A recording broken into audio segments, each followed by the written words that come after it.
Hey guys, welcome to my channel. आज हम एक नई सीरीज स्टार्ट करने जा रहे हैं। तो एपिसोड की स्टार्टिंग में दिखाया जाता है कि एक औरत छोटी बच्ची को बुरी तरह से डांट रही होती है और कहती है कि तू भिखारी कहीं की, अगर तेरे पास दवाई खरीदने के लिए पैसे नहीं है तो मेरी दुकान से दूर रह। पर फिर भी वो बच्ची उसे भीख मांगते हुए कहती है कि प्लीज मेरे भाई को बचा लो, मैं अपने भाई को बचाने के लिए कुछ भी कर सकती हूँ। फिर वह रोते हुए कहती है कि कुछ बदमाशों ने मेरे भाई को बुरी तरह से मार मार कर अधमरा कर दिया है, मैं आपसे भीख मांगती हूँ, प्लीज उसे बचा लो, नहीं तो मेरा भाई मर जाएगा। पर उस बेकार औरत को घंटा फर्क नहीं पड़ता। वो उस पर डंपलिंग फेंक कर कहती है कि भाग यहाँ से भिखारी कहीं की, और आगे से मेरी दुकान के सामने दिख मत जाइए। अगर मेरे कस्टमर तू जैसे भिखारी को देखकर डर गए तो मेरी दुकान में कौन आएगा, और तू जैसे भिखारी के कारण मुझे बहुत लॉस होगा। तो एक काम कर, ये डंपलिंग ले और भाग यहाँ से। यह देखकर आसपास के लोग बोलते हैं आजकल के भिखारी तो इतने बेशरम हो गए हैं कि थोड़े से खाने के लिए कुछ भी झूठ बोल देते हैं, इन्हें तो शर्म आनी चाहिए। लोगों की ये बात सुनकर वह जोर जोर से रोने लग जाती है और अपने भाई के बारे में सोचने लग जाती है। आगे दिखाया जाता है कि कोई लड़का कहीं से गिर रहा होता है और सोचता है कि मेरी पिछली लाइफ में मैं इंसानियत की भलाई के लिए लड़ना चाहता था। फिर दिखाया जाता है कि कुछ बदमाशों ने एक बस को हाईजैक कर लिया होता है और उनमें से एक गुंडा किसी लड़की को छेड़ रहा होता है।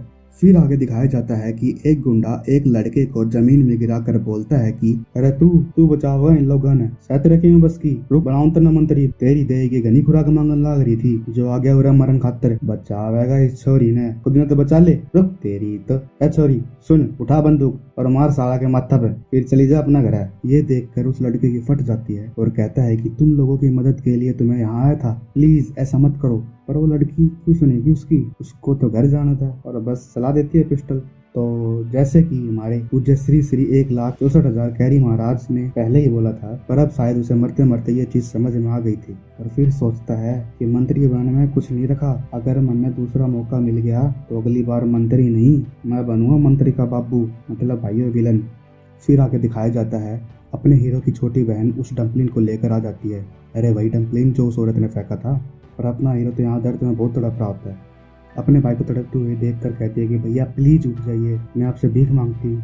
पर हमारे हीरो की बॉडी बहुत ज्यादा जख्मी हो गई थी, इतना कि वो हिल भी नहीं पा रहा था। फिर अचानक उसके सर में दर्द होता है और खुद से पूछता है कि मैं कहाँ हूँ। इसके बाद आगे दिखाया जाता है कि एक आदमी कहता है कि मास्टर क्या आप सुसिन को जानते हो। फिर वो आगे बोलने जा ही रहा था कि तभी उसका मास्टर कहता है कि अबे ओ अपना मुंह न बंद कर ले, अगर तन्ने सेकंड इन कमांड की प्लेस चाहिए तो इस बार वो बचना ना चाहिए, समझा। फिर वो मास्टर जिसका नाम लियू है अपने हीरो को कहता है कि तन्ने मेरे द्वारा कोई ऑप्शन ना छोड़ दिया, भगवान की इशू इस बार तेरी खाल तार लूंगा। और इतना कहकर वो अपने हीरो को मार देता है। फिर आगे उसकी बहन रोते हुए कहती है कि प्लीज भैया उठ जाइए, मैं वादा करती हूँ आपसे, मैं आपको एक अच्छी लड़की बन के दिखाऊंगी।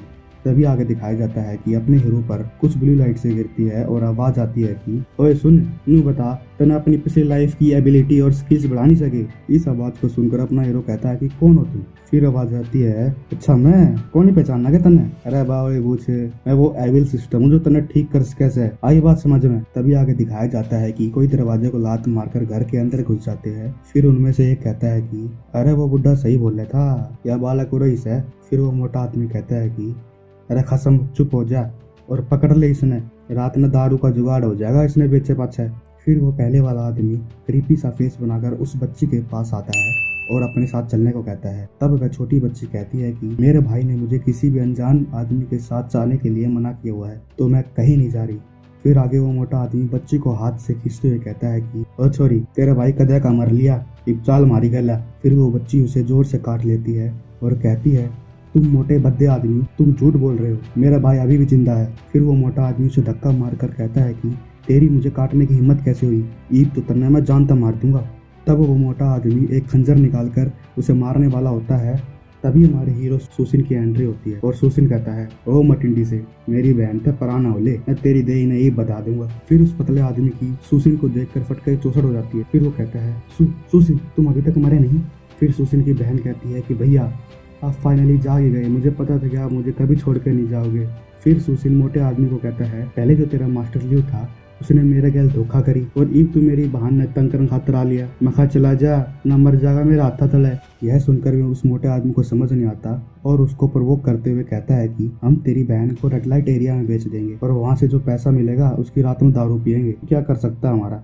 फिर अपना हीरो सुशील गुस्से में तलवार निकाल कर कहता है कि मैं हूँ सुसिन, जो हमेशा इससे नातों की कदर करता है, और तू साले उल्लू के पट्टे मेरी बहन ने बेचने की बात कर रहा है। फिर वो मोटा आदमी जोर जोर से हंसते हुए कहता है कि तू मुझे एक जंग लगी हुई तलवार से डराना चाहता है। अच्छा चल फिर आजा मैदान में। इतना ही कहना था कि सुसिन इतनी तेज स्पीड से उसके पास जाता है और उस मोटे को एक स्लैश में ही मार देता है। फिर वह उस दूसरे आदमी को कहता है कि ये मेरे दद्दा की तलवार सिर्फ फिरंगियों की गर्दनों के लिए है। यह सुनकर वो आदमी भागने लग जाता है, पर सुसिन अपने दद्दे की तलवार को उसे गले पर लगा देता है। उस आदमी की फटके चौसठ हो जाती है और वह सब बोल देता है कि हमने कुछ नहीं किया, सब मेरे मास्टर लियू करवाना चाहता था। ये सब कहकर वो अपने घुटनों पर आकर अपनी जान की भीख मांगने लग जाता है।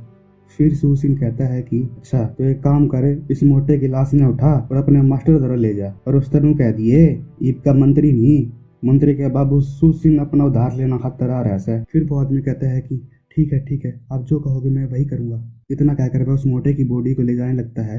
तभी फिर सुसिन उसे रोकते हुए कहता है अबे ओ थम जा, और जितना ये पैसा है ना तेरे पास से सब निकाल के जा। इसके बाद लास्ट में हम लोगों से एक क्विज पूछा जाता है, अगर आप इस सिस्टम के बॉस बन जाओ तो तुम क्या करना पसंद करोगे। आपके ऑप्शन ए, इस दुनिया का महान रूलर बनोगे। बी, लड़ाई करना बुरी बात है पर फिर भी जो मेरे मन में आएगा मैं वही करूंगा। सी, मैं इस सिस्टम को सुपर पावर में बदल दूंगा। डी, अमीर और सक्सेसफुल इंसान बनूंगा। या फिर ई, भाई मन तो कुछ नहीं पता। तो आप बताइए, अगर आपको ये सिस्टम मिल जाए तो आप इन ऑप्शंस में से क्या चुनोगे। इसी के साथ हमारा ये फर्स्ट एपिसोड खत्म होता है। अगर तो एपिसोड 2 की शुरुआत में हम देखते हैं कि सुसिन की बहन उससे पूछती है भैया क्या आपने इस आदमी को मार दिया। तब सुसिन कहता है कि नहीं, मैंने उन्हें नहीं मारा है, बट उनको एक सबक जरूर मिल गया है, अब वो हमसे दूर रहेंगे। फिर उसकी बहन कहती है कि मैं कोई 3 साल की छोटी बच्ची नहीं हूँ, तो मुझको बेवकूफ बनाने की कोशिश मत करो। मैं सब जानती हूँ कि आपने ये सब मुझको बचाने के लिए किया है, शायद आपको पता नहीं। पिछले 2-4 दिन से जब आप मेरे साथ नहीं थे तब भी उन लोगों ने मुझे परेशान किया था, फिर भी मैं उनसे नहीं डरी। तब सुसिन कहता है कि कोई बात नहीं, अब जब तक मैं तुम्हारे साथ हूँ मैं तुम्हें कुछ नहीं होने दूंगा। इसके बाद दिखाया जाता है कि सुसिन एक औरत को बोलता है मिसिस बोंग, मुझे अपना कुछ अधूरा काम पूरा करना है, प्लीज तब तक आप मेरी बहन का ध्यान रख सकते हैं। तब वो औरत कहती है कि मुझे पता है कि तुम जियांगू जा रहे हो, तो तुम्हें यह मैं पहले ही बता देती हूँ कि जियांगू एक बहुत ही खतरनाक जगह है। अगर फिर भी तुम वहाँ जाना चाहते हो तो ये मत भूलना कि तुम्हारी छोटी बहन यहाँ तुम्हारा इंतजार कर रही होगी। दोस्तों आपको बता दूं कि जियांगू एक ऐसी जगह है जहाँ मार्शल आर्ट सिखाया जाता है। फिर सुसिन उस औरत को कहता है कि वह जगह खतरनाक हो सकती है पर अगर इंसान के अंदर जिगरा हो तो कुछ भी खतरनाक नहीं लगता, तो आप टेंशन ना लो। यह कहकर सुसिन जियांगू की ओर चल पड़ता है। तब भी उसके सिस्टम से आवाज आती है कि बधाई हो, तुमने बुली करने वाले लोगों को मारने का मिशन पूरा कर लिया है। अब तुम्हें 2 यिनजीपिंग बिगिनर स्किल गिफ्ट के रूप में मिलेगी, जिसमें से एक है इंटरनल स्किल और दूसरी तलवार चलाने का आर्ट। ये आवाजें सुनकर सुसिन डर जाता है और कहता है आखिर तुम हो कौन। तब सिस्टम से आवाज आती है अरे चौधरी, बताया तो था, मैं बोलू सू ईविल सिस्टम, भूल गया के मन्ना तो ठीक करा था तू। फिर सुसिन कहता है कि कौन ईविल सिस्टम, तू बेकार सा सिस्टम पहले भी मुझे दिखा था, आखिर तुम चाहते क्या हो। फिर सिस्टम से आवाज आती है कि तन्ना मेरे तय बेकार सिस्टम किस तरह बोल दिया, भूल गया के अगर मैं तन्ना शुरू में सपोर्ट टेक्निक ना देता तो तू पहले ही उस मोटे द्वारा मर लिया होता। चल कोई ना, ये मेरी बात सुन, इब जो भी तन्ना मिशन मिलेंगे उसने पूरा कर, और फिर उसके बदले में तन्ना मिलेंगे विलन पॉइंट्स, और बाद में तू इसके बदले में लॉटरी या जो तन्ना जरूरत होगी ले कैसे, समझा। फिर सुसिन कहता है कि वो तो ठीक है पर इसे यूज कैसे करूं। तब सिस्टम हंसते हुए कहता है कि मेलोडी खाओ खुद जान जाओ, और ऊपर से एक लॉटरी बॉक्स धड़ाम से उसके सर के ऊपर फेंक देता है। फिर सुसिन गुस्से में चिल्लाता है कि साले सिस्टम ऐसे कौन बताता है, साले तू सच में ही बेकार सिस्टम है। फिर आगे एक ड्रंक मून टावर नाम की एक जगह दिखाई जाती है जहाँ पर एक अय्याश लड़कियों के साथ रंगरलिया बना रहा है और बोलता है कि मैंने जो चांदी के सिक्के मंगवाए थे क्या वो तैयार है। फिर उसे बाहर से किसी के चिल्लाने की आवाज आती है तो वह जाकर देखता है कि मास्टर लियू उस मोटे की लाश के साथ खड़ा था। दोस्तों मास्टर लियू वो है जिसने सुसिन को मार मार कर अधमरा कर दिया था। फिर मास्टर लियू उस अय्याश आदमी को बुलाकर कहता है कि अरे प्रधान है, देखिए वह मेरा एक आदमी मार दिया उस सुसिन ने। तब वह प्रधान कहता है कि थोड़े यो किसी एरा गैरा के हाथा ना मरा, जिसने भी इस मोटे को मारा है ना, नू समझ ले कि वो तलवारबाजी में एक नंबर से। यह सुनकर मास्टर लियू पूरी तरह से हिल जाता है और कहता है कि ना ना ना ना ना, ऐसा हो ही नहीं सकता, उस सुसिन ने तो तलवार ही पकड़ने को नहीं आती, वो किस तरह स्वॉर्ड मास्टर बन गया। तब प्रधान कहता है कि अच्छा यो वो सुसिन तो नहीं है जो लोगों ने बचाने खातर तेरे ते भिड़ गया था। तब मास्टर लियू कहता है कि हाँ मिस्टर चैन ये वही है, पर जितना कि मैं उसको जानता हूँ वो फाइटिंग में तो ठीक है बट स्वॉर्ड मास्टर ना ना ना, उसके बस की ही नहीं तलवार चलानी। तब चैन कहता है कि लागे तो मन भी अजीब से, अगर कोई नॉर्मल बंदा 100 साल तक भी प्रैक्टिस करा ना तो भी वो इस लेवल तक ना पहुंच सकता। तभी मास्टर लियू डरते हुए कहता है कि क्या वो इनर स्किल के बारे में तो नहीं जानता। फिर चैन कहता है कि अरे ना, इनर स्किल को सीखना बच्चों का खेल थोड़ी है, ये कोई ऐसी वैसी चीज ना है जो कोई भी अरे गहरा सीख ले। फिर मास्टर लियू कहता है कि देख भाई प्रधान है तन्ने तो बेरा ही है, मैं तो सू अनपढ़, ये बस नू बता दे कि सुसिन का क्या करना से। फिर चैन कहता है कि अरे जकोई तू टेंशन ना ले, तू बस 1200 सिल्वर के सिक्के तैयार रख, बाकी मेरा पर छोड़ दे। फिर उन दोनों के बीच में ये सौदा हो जाता है। फिर आगे दिखाया जाता है कि सुसिन एक पिल को हाथ में लेकर सोचता है ये पिल मेरी अभी की इनर स्ट्रेंथ को बढ़ा देगी। फिर वह उस पिल को खा लेता है। तभी सिस्टम से आवाज आती है कि अरे चौधरी सुन, फिर आ गया मैं, तेरा खतरे के मिशन से है, तन्ने 3 दिन के अंदर अंदर उस मास्टर लियो को मारना है और ईगल गैंग का नेता बनना है। अगर तन्ने यो कर दिया तो तन्ने 10 विलन पॉइंट और एक बढ़िया सी पिल मिलेगी, और अगर तू ना कर पाया तो तेरा एक हाथ कट जाएगा। फिर हिलाता रहिए जूझना। तब सुसिन सोचता है कि ये सजा तो बहुत बुरी है, मुझे ये मिशन किसी भी हालत में पूरा करना ही होगा। फिर आगे दिखाया जाता है कि सुसिन उस जगह पर पहुंच जाता है। वहाँ एक आदमी उसे रोकते हुए कहता है कि अरे रुक, यह जगह ईगल गैंग ने बुक कर रखी है, तो रे तो दूर हो ले। तब सुसिन कहता है कि मुझे तुम्हारे मास्टर लियू से मिलना है। ये सुनकर ईगल गैंग गुस्सा होकर कहती है कि तेरी मास्टर लियू का नाम लेने की हिम्मत कैसे हुई। फिर सुसिन सोचता है कि इन्हें इनकी औकात दिखानी ही पड़ेगी, और फिर वह बहुत तेजी से उस आदमी की ओर जाता है। फिर उसके गले पर तलवार लगाकर पूछता है उस आदमी की फटके चौसठ हो जाती है। फिर वो कहता है अरे अरे रोके भाई प्लीज अंदर आइए, किसने रोका आपको। फिर आगे दिखाया जाता है कि मास्टर लियू चैन को सिल्वर कॉइन का बॉक्स देकर कहता है ये रही हमारी डील की रकम। इतने में पीछे से हमारे हीरो सुसिन की एंट्री होती है और वह बोलता है अरे लियू लाग गए तेरे दौरे अपनी ईगल गैंग ना संभल रही, तू छोड़ दिया गैंग, तेरे बस की नहीं कुछ। तब लियू गुस्से में सुसिन को कहता है कि तेरी हिम्मत कैसे हुई उस मोटे को मारने के बाद यहाँ आने की। फिर तभी चैन अपनी पावर को दिखाते हुए सुसिन को कहता है अरे छोटू सुन, मैंने तेरे नाम की पान बीड़ी सिगरेट सब ले ली है, तो आज तो तू मरेगा बेटे। फिर सुसिन एक हल्की सी स्माइल देता है और कहता है अच्छा सच में, पर आज मेरा मरण का मूड ना है। और इतना बोल के वो बड़ी तेजी से चैन की ओर बढ़ता है और कहता है कि ले मेरे दद्दे की तलवार। पर ये क्या, वो चैन उसकी तलवार को एक हाथ से ही रोक देता है। फिर सुसिन सोचता है कि इसने मेरी तलवार को अपने हाथों से रोक लिया, क्या यही इसकी आयरन पाम टेक्निक है। फिर चैन एटीट्यूड में आकर बोलता है ठीक है तेरी शॉर्ट टेक्निक तेज है, बट वो आगे बोलने ही जा रहा था कि इतने में ही सुसिन उसको एक ही स्लैश में मार देता है और हंसते हुए कहता है ओए नो इफ नो बट, अब तबाही मचाएगा ये जट। ये देखकर लियू बुरी तरह से डर जाता है और कहता है तूने एल्डर हुसान के बेटे को भी मार दिया, सिपाहियों पकड़ो इस साले को, ये यहाँ से बच के नहीं जाना चाहिए। और यह कहकर वह खुद वहाँ से भागने लग जाता है। पर सुसिन अपनी तलवार को उसकी तरफ जोर से फेंकता है और वो तलवार सीधे उसके शोल्डर पर लगती है और लियू वहीं फ्रीज हो जाता है। फिर सुसिन कहता है भाग साले लियू, क्या हो गया, भागता क्यों ना, ठंडी पड़ गई दही। ये कहकर वो उसको भी एक ही स्लैश में मार देता है। भाई बेराना की है राइटर के दिमाग में, सबको ही एक ही स्लैश में मारी जा रहा है। फिर आगे दिखाया जाता है कि अपने मास्टर को मरते देखकर ईगल गैंग बुरी तरह से डर जाती है। तब सुसिन एटीट्यूड में बोलता है लियू का खत्म हो गया राज, आज से लोंडो मैं ही संभालूंगा ये साम्राज्य। पिछले एपिसोड में हमें दिखाया जाता है कि सुसिन चैन और लियू को मार देता है और ईगल गैंग का लीडर बन जाता है। मैंने तुम लोगों के मास्टर लियू को मार दिया है, क्या तुम लोगों को कोई दिक्कत है इस बात से। तब उनमें से एक आदमी कहता है अरे नहीं नहीं सरकार, बिल्कुल नहीं, बल्कि हम तो खुश है क्योंकि वह इसी के लायक था, हम लोग वैसे भी उससे बहुत परेशान थे और हमें तो खुशी होगी यदि आप इस गैंग के लीडर बनोगे। फिर सुसिन कहता है कि बढ़िया बढ़िया, बहुत बढ़िया, चल इब्नू बता क्या नाम से तेरा। तब वह कहता है कि अरे सरकार मेरा नाम हुआंग बिंग चैंग है, आपका तुच्छ सा नौकर जो आपकी सेवा के लिए हमेशा हाजिर है। तब सुसिन कहता है कि बढ़िया, बहुत बढ़िया, तो एक काम करिए आज से, बल्कि अभी से मेरी गैर मौजूदगी में उसके भाइयों पर नजर रखिए। तब वह नौकर कहता है कि धन्यवाद सरकार, पर उस एल्डर हुसान का क्या करें जिसके बेटे को भी आपने मार दिया है, हम उन्हें ये बात कैसे बताएंगे। फिर सुसिन सोचता है कि मास्टर लियू को तो मैंने मार दिया, पर अभी तक मेरे सिस्टम से मिशन कंप्लीट होने का कोई नोटिफिकेशन नहीं आया है। मुझे लगता है शायद इस गैंग का लीडर होने के नाते मुझे अपनी पावर बढ़ानी होगी, तभी ये मिशन कंप्लीट होगा।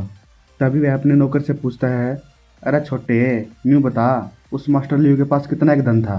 तब वह नौकर कहता है सरकार मेरे हिसाब से 10 मिलियन टेल्स हो गए। तब सुसिन सोचता है कि शायद मुझे इस खजाने को कंपनसेशन के तौर पर उस एल्डर हुसान को दे देना चाहिए। फिर वह नौकर को आवाज लगाकर कहता है अरे सुन छोटे, एक काम करे, वो सारे सिल्वर को इकट्ठे कर और मेरा पाछा पाछा हो ले। और ये कहकर सुसिन एल्डर हुसान के घर के लिए रवाना हो जाता है।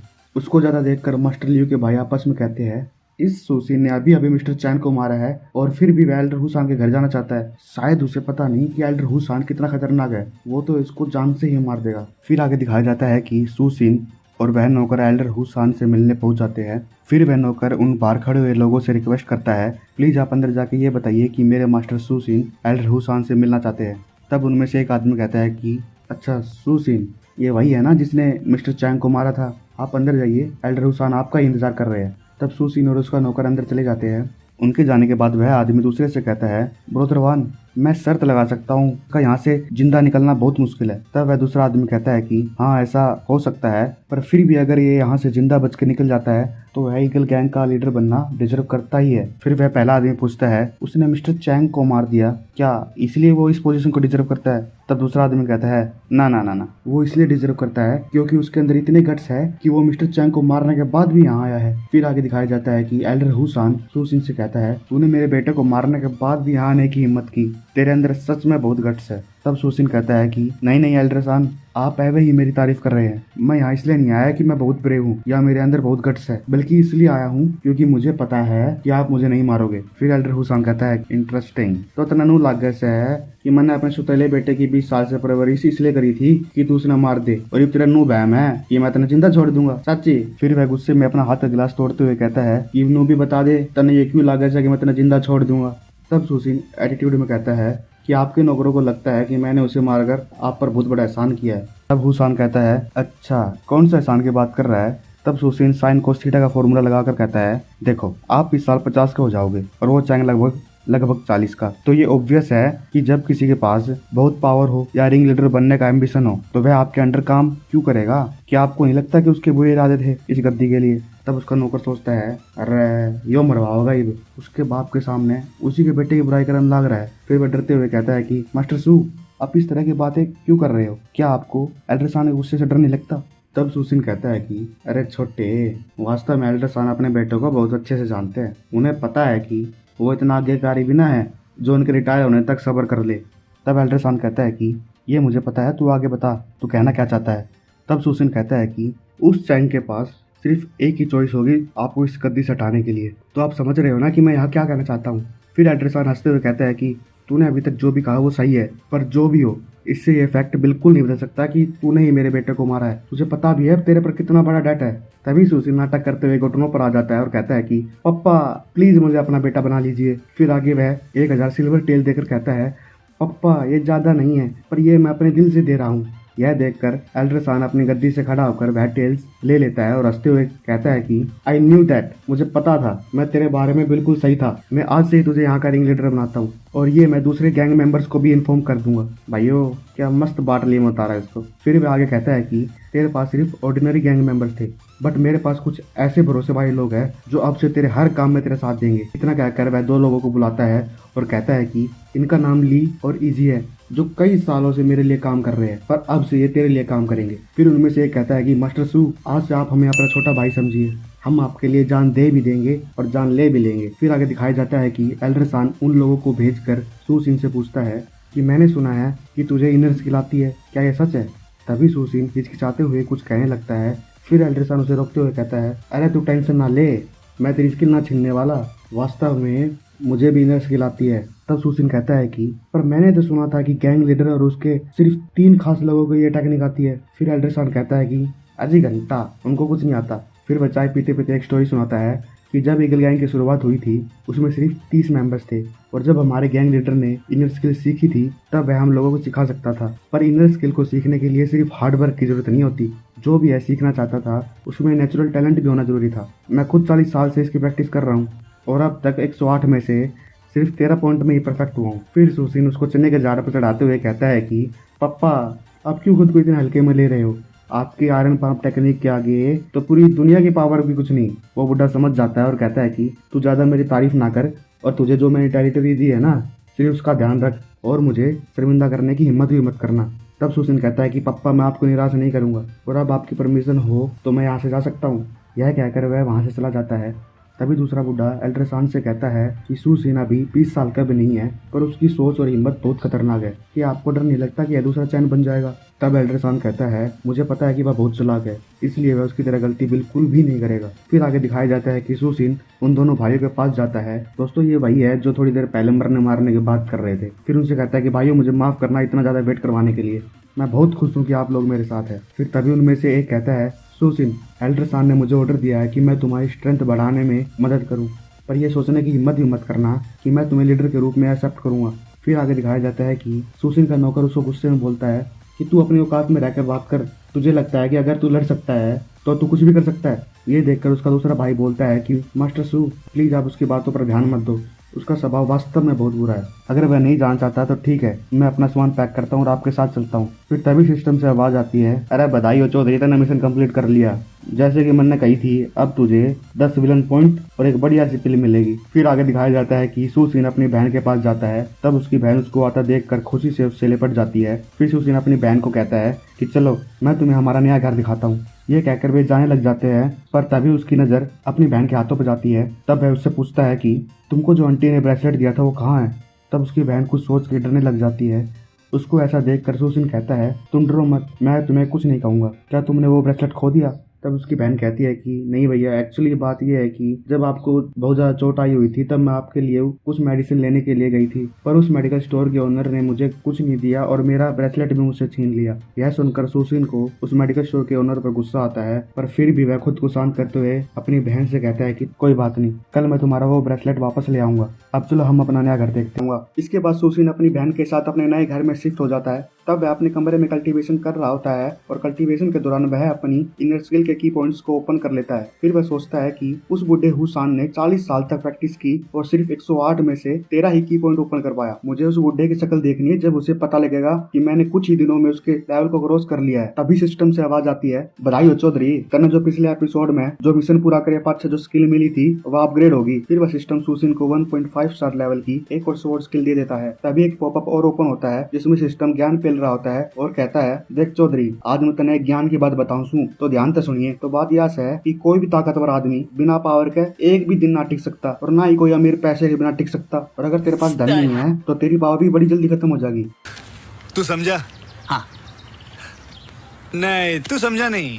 तो कुल मिला के बात यह है, तने 6 महीना में 1 लाख सिल्वर टेल्स कमाने हैं। और जाते जाते रिवॉर्ड और पेनल्टी भी सुन ले। रिवॉर्ड में मिलेगा तने लॉटरी में शामिल होने का बेहतरीन मौका और विलन पॉइंट्स। और अगर तू ये मिशन कंप्लीट ना कर पाया तो तू अपनी लाइफ की एक बेहतरीन टेक्निक खो देगा। तब सुसिन सोचता है कि 1 लाख टेल्स, भाई ये तो बहुत बड़ी रकम है। उस मास्टर लीव के मैनेजमेंट के अंदर तो महीने में 1000 टेल्स का प्रॉफिट होता था। तो लगता है अब मुझे ही कुछ करना पड़ेगा, तभी 6 महीनों में 1 लाख टेल्स इकट्ठे होंगे। फिर सुसिन सिस्टम से पूछता है, ये पेनल्टी तो लास्ट टाइम का जो बिगिनर मिशन था उसके कंपेयर में तो बहुत छोटी है, इतनी दिया क्यों कर रहा है भाई। फिर सिस्टम से आवाज आती है कि देख भाई चौधरी, बात यह है कि अगर कोई आदमी बिगिनर मिशन को ही पूरा ना कर सकता वह बिल्कुल बेकार आदमी है, बोझ से दुनिया पे, उसका तो मरना ही ठीक से। इसलिए शुरू में तेरा हाथ काटने की पेनल्टी थी। ये सुनकर तो सुसिन की फटी जाती है। फिर आगे दिखाया जाता है कि सुसिन रूम से बाहर आ जाता है। तब उसका नौकर कहता है कि मास्टर सू, आपके ऑर्डर के मुताबिक मैंने सभी भाइयों को इकट्ठा कर लिया है, तो बताइए हमें कब चलना है। तब सुसिन कहता है कि अभी इसी वक्त। फिर आगे उन लोगों को दिखाया जाता है जिसने सुसिन की बहन का ब्रेसलेट छीन लिया था, जिसमें वो बुढ़ा उस औरत को कहता है कि ये बड़ी शर्म की बात है कि हमारे पास इतनी बढ़िया क्वालिटी का सिर्फ एक ही ब्रेसलेट है, पर अगर हमारे पास उसका दूसरा पैर होता तो हम उसे ब्लैक मार्केट में बहुत ही ज्यादा कीमत में बेच सकते थे। तब औरत कहती है कि अगर मुझे पता होता है वह छोटी बच्ची किस फैमिली से बिलोंग करती है तो मैं किसी न किसी तरीके से उससे वह दूसरा ब्रेसलेट भी ले लेती। वो बात कर ही रहे होते हैं कितने महसूस उस शॉप में एंटर करते हुए बोलता है, अरे है क्या कोई इस दुकान का मालिक या किसी के भरोसे छोड़ कर जा रहा है। तभी उस औरत की नजर उस छोटी बच्ची पर जाती है। फिर वह उस बुढ़े के कान में कहती है, अरे मालिक, यह वही बच्ची है जो मेडिसिन लेने आई थी। ये सुनकर तो बुढ़ा खुशी के मारे बिल्कुल बावला हो जाता है और सोचता है कि अब तो वह उससे दूसरा ब्रेसलेट भी ले लेगा। फिर वह जोर से कुर्सी पर हाथ मारते हुए उस बच्चे पर चिल्लाता है, तुम साले गंदी नाली के कीड़े, लास्ट टाइम तेरी वजह से मेरी दुकान का जो नुकसान हुआ था उसकी भरपाई के लिए वो एक ब्रेसलेट काफी नहीं था, मुझे वो दूसरा ब्रेसलेट भी चाहिए। तब सुसिन की बहन कहती है कि मैंने तो ऐसा कुछ भी नहीं किया जिससे आपकी दुकान का नुकसान हो। फिर सुसिन उस बुढ़े से कहता है, ओ ये सब है ना दोगलापन है, मैं तेरा अभी ये दोगलापन निकालता हूँ। तो ऐसा कौन सा बिजनेस चलाने लग रहा है जो तुम्हें नुकसान की भरपाई के लिए इतनी बड़ी फंडिंग चाहिए, मतलब भाई दोनों ब्रेसलेट चाहिए। तब वह बुढ़ा एटीट्यूड में बोलता है, तो शार्क्स, मेरा ऐसी दवाई का बिजनेस है जो 50 साल की औरत को 25 साल की बना देगा। मेरी दुकान पर हर 2 मिनट में 100 टेल्स की इनकम होती है, तो दिन का 72,000 टेल्स। पर इस लड़की के कारण मेरे क्लाइंट्स कुछ समय के लिए यहाँ से चले गए, इसलिए मुझे इसकी भरपाई के लिए दूसरा ब्रेसलेट भी चाहिए। फिर सुसिन कहता है, अरे क्या कर रहा है तू, मैंने इससे वाहियात प्रोडक्ट आज तक नहीं देखा। साला कौन सी औरत खुद को 50 साल की बताएगी, और तू साला इतना कैसला कहाँ से रहा है। इन बातों को सुनकर वह मोटा हंसते हुए कहता है कि तुम लोग ये कभी प्रूव नहीं कर पाओगे कि तुम्हारी वजह से मेरा कोई नुकसान नहीं हुआ है, तो अगर तुम लोगों को जेल नहीं जाना तो सीधे तरीके से मुझे वो दूसरा ब्रेसलेट भी दे दो। तब सुसिन कहता है, साले बुड्ढे, बहुत ज्यादा बोल रहा है बेटा तू, बहुत ज्यादा, और अगर तूने अभी वो ब्रेसलेट नहीं दिया तो तेरे खाने और धोने दोनों के लाले पड़ जाएंगे। फिर वह बुड्ढा कहता है कि अरे तू मुझे डराएगा, मुझे, अबे चाचा विधायक है हमारे, तुझे पता नहीं हर महीने 2 दर्जन से ज्यादा प्रोटेक्शन बन जाते हैं ईगल गैंग को।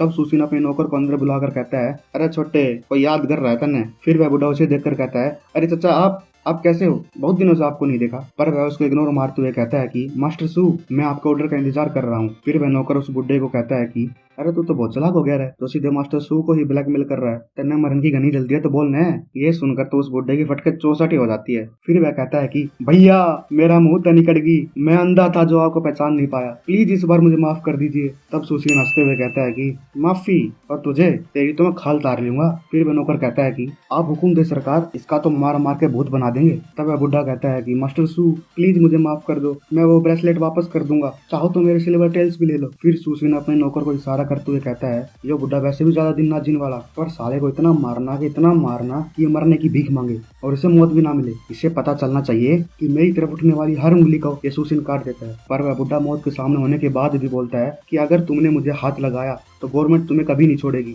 ये सुनकर तो सुशीन के लोगों को गुस्सा आ जाता है और उसको इतना मारता है कि उसकी चिल्लाने की आवाज उसकी दुकान के बाहर तक जाती है। फिर आगे वह नौकर बोलता है, अरे बस बस बस, अगर इसको और मार दिया तो रेज ही निकल जाएगा इसका। तुम सब लोग एक काम करो, इस साले को बांध के यहीं फेंक दो। और रही बात गवर्नमेंट अधिकारी की, तो तुम लोगों को पता है ना कि क्या कहना है। फिर वो लोग कहते हैं कि हाँ हाँ हाँ हम सब संभाल लेंगे। उसके बाद वह नौकर ब्रेसलेट लाकर उस सुशीन को दे देता है, जिसको देखकर सुशीन सोचता है ये ब्रेसलेट वाकई में ही बहुत एक्स्ट्रा ऑर्डिनरी है। मुझे लगा ही नहीं था कि सू फैमिली के पास इस तरह की चीज होगी, और इस बॉडी की मेमोरी में भी इसकी कोई इन्फॉर्मेशन नहीं है, और यहाँ तक कि मेरी बहन को भी इस ब्रेसलेट के बारे में कुछ नहीं पता। चलो यार छोड़ो, ये कहकर वह ब्रेसलेट अपनी सिस्टर को दे देता है। फिर आगे दिखाया जाता है कि सुशीन अपने नौकर एल्डर हुआंग से कहता है, क्या तुम सभी प्रमुख मर्चेंट्स को ट्रंक मून टावर पर मीटिंग के लिए बुला सकते हो। तब वह नौकर कहता है कि ठीक है सरकार, मैं उन लोगों को इनविटेशन भेज दूंगा। फिर 2 घंटे के बाद सभी मर्चेंट्स मीटिंग के लिए इकट्ठे हो जाते हैं, जहाँ कुछ लोग कहते हैं, मर्चेंट लियू, मर्चेंट हुआंग, आज आप लोग इतनी जल्दी आ गए। तब वो दोनों कहते हैं कि आज यहाँ के नए बॉस को इंट्रोड्यूस करवाया जाएगा, किसकी हिम्मत होगी कि यहाँ ना आए।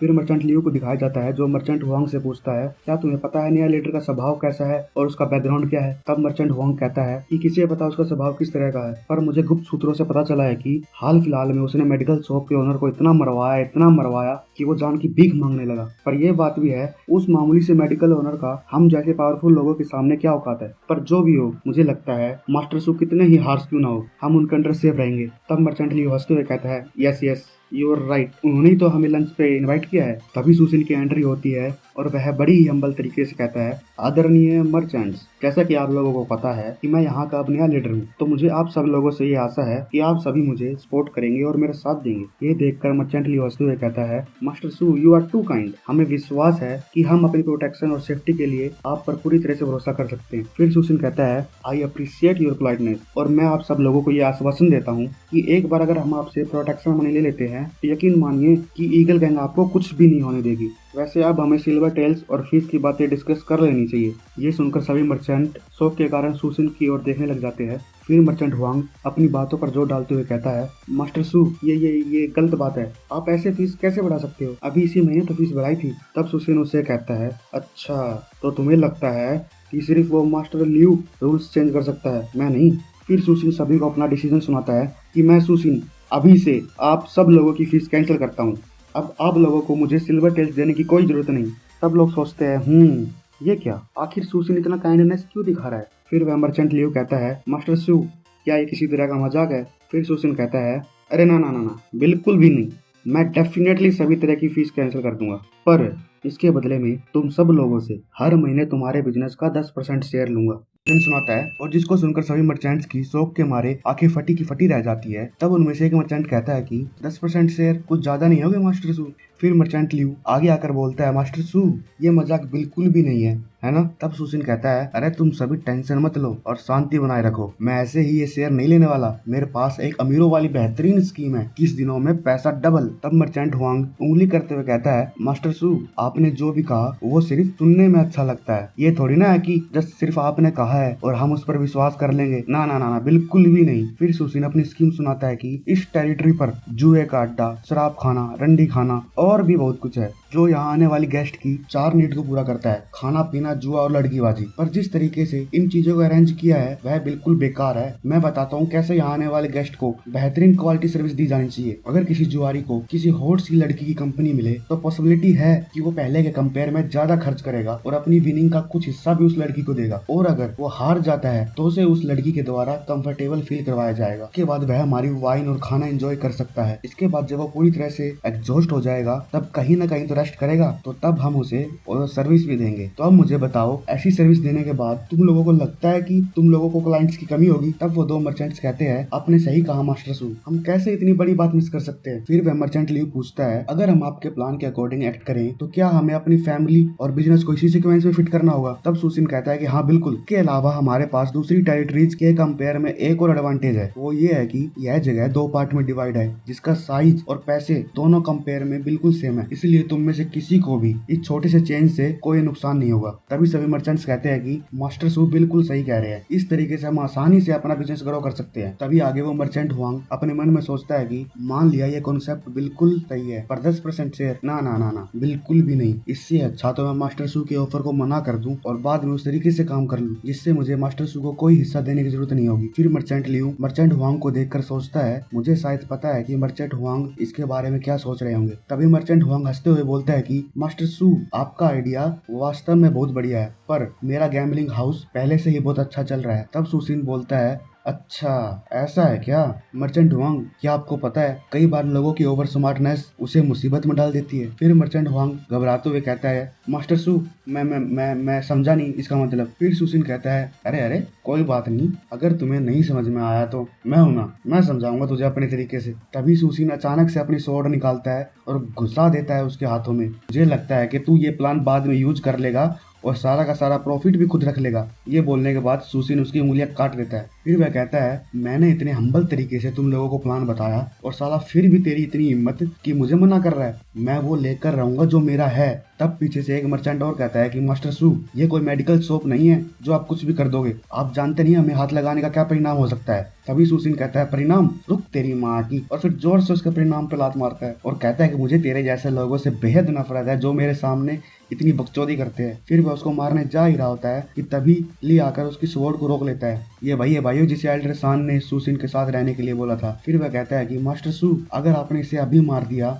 तो मुझे डर है कि हम इसके बारे में हायर अथॉरिटीज को एक्सप्लेन नहीं कर पाएंगे। तब सुसिन कहता है कि एक्सप्लेन करना कौन चाहता है। फिर वह ली को साइड करते हुए ईगल गैंग को बुलाकर कहता है कि अगर तुम लोगों में से कोई भी मर्चेंट हुआंग का खून का इल्जाम अपने ऊपर लेता है उसे 1000 सिल्वर कॉइन मिलेंगे और इसके अलावा उस आदमी की फैमिली का बहुत ही अच्छे तरीके से ध्यान रखा जाएगा। ये सुनकर तो ली का मुंह खुला का खुला रह जाता है। तब ईगल गैंग के मेंबर्स एक दूसरे से कहते हैं, इतना पैसा तो हम पूरी लाइफ में नहीं कमा सकते। पर तब क्या होगा अगर इल्जाम लेने के बाद मास्टर सू अपनी बात से मुकर गए। तभी उनमें से एक मेंबर आगे आते हुए कहता है कि मास्टर सू, मुझे आप पे पूरा विश्वास है, इसलिए मैं इसके खून का इल्जाम अपने सर पर लेने के लिए तैयार हूँ। फिर वह सोचता है कि 1000 सिल्वर कॉइन काफी है मेरी माँ और मेरी वाइफ के फ्यूचर के लिए। फिर वह अपने मेंबर्स से कहता है, अगर मैं ऐसा करता हूँ तो मैं आप सभी भाइयों से ये निवेदन करता हूँ कि आप लोग मेरी वाइफ पर नजर रखें। जिस धन को मैं अपनी लाइफ देकर कमा रहा हूँ उसके बाद कभी वो औरत दूसरा आशिक ना ढूंढ ले। हद होगी भाइयों, ये इसकी लास्ट ख्वाहिश थी। पर साले को ये पता नहीं भरोसे वाला ही सबसे बड़े झोपड़ी वाले होते हैं। इसके बाद सुसिन उसके शोल्डर पर हाथ रख के कहता है, अरे तू टेंशन ना ले,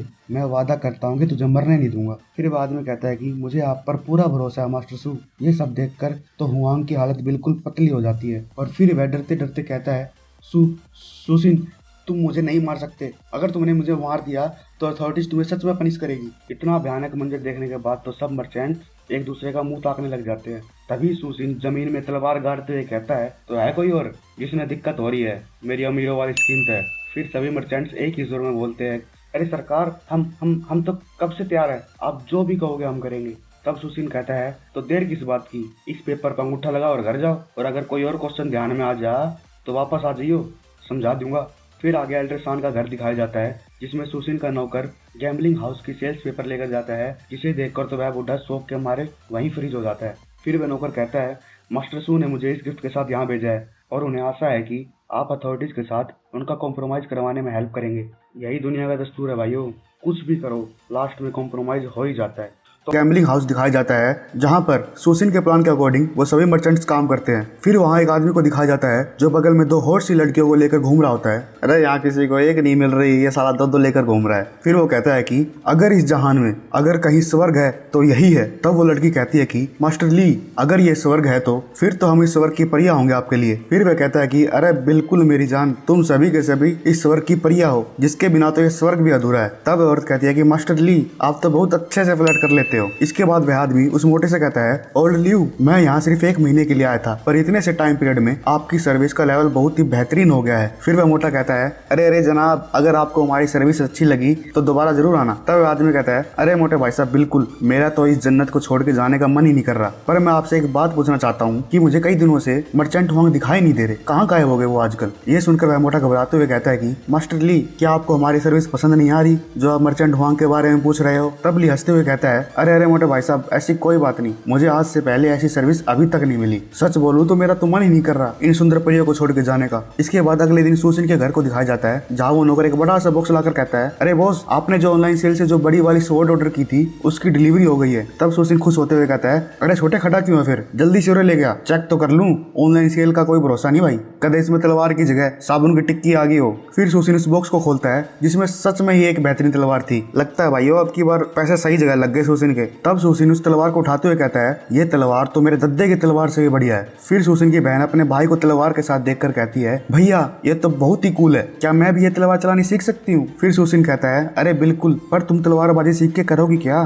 तब वह कहती है कि भैया आप बस इंतजार करो और देखो, जब मैं तलवार चलानी सीख जाऊंगी तो मैं आपको कुछ भी नहीं होने दूंगी। फिर सुसिन उसके गालों को खींचते हुए कहता है, अले अले मेरा बच्चा, यू आर सो स्वीट। तभी उसका नौकर लाल टपकाते हुए आता है और कहता है, मेरे बॉस, मेरे महाराज, हमें सभी मर्चेंट से इस महीने का इंटरेस्ट रिसीव हो गया है, क्या आप गैस कर सकते हो हमें इस बार कितना प्रॉफिट हुआ होगा? फिर सुसिन बोलता है, पहले तो तू अपनी ये लाल टपकाना बंद कर और बता कितना। तब वह नौकर ताली बजाकर ऑर्डर देता है, सिपाहियों, वो सभी बॉक्सेस पेश किए जाए। उसके बाद उन सिल्वर टेल्स के बॉक्सेस को खोला जाता है। फिर वह कहता है कि बॉस, आपकी स्कीम की वजह से इस महीने में हमारी 1,80,000 सिल्वर टेल्स का प्रॉफिट हुआ है। ये सुनकर सुसिन को शौक लगता है। फिर वो कहता है कि ये तो पहले के मुकाबले बहुत ज्यादा है, तो फिर एक काम कर छोटे, इनमें से 80,000 टेल्स एल्डर हुसैन के घर पहुंचा दे और अपने सभी लोगों को मीटिंग में बुला। ये सुनकर वह नौकर कहता है, 80,000 टेल्स, ये कुछ ज्यादा नहीं हो गए मास्टर सू? फिर सुसिन उसे समझाते हुए बोलता है, हम इतना ज्यादा पैसा कभी खर्च नहीं कर सकते, और अगर हम एल्डर सान को 80,000 टेल्स दे देंगे तो फ्यूचर में वो हमारी हर तरीके से हेल्प करेगा। फिर वह कहता है कि बॉस, यू आर राइट, आप तो बड़ी दूर की सोचते हो। तब वह नौकर उन टेल्स को